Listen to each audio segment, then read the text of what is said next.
बेयो जाबाय सानसेयारि बड'सा खौरांलाइनि दिनैनि थामहिनबा 25 नभेम्बरनि बिसान। दिनैनि बिसाननि थुनलाइयारि आयदायाव सोर सोरनि लिरथिया सेबखांजादों बेखौ फोरमायनो थाखाय आखायाव लानाय जाबाय।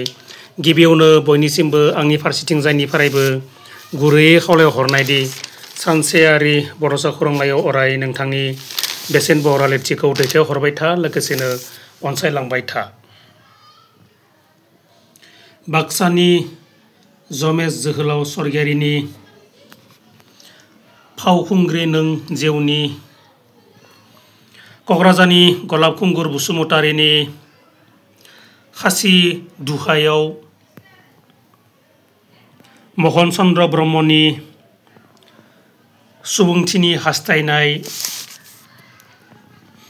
क'क्राझारनि बिरदाव ब्रह्मनि संसारनि लामाया गोथों नङा, बिरबाना बसुमतारिनि बर' हारि, क'क्राझारनि दमासु मोसाहारिनि आंनि दा बुं, मनजित ब्रह्मनि बार मोदाय, बिरहां कुमार ब्रह्मनि साहस,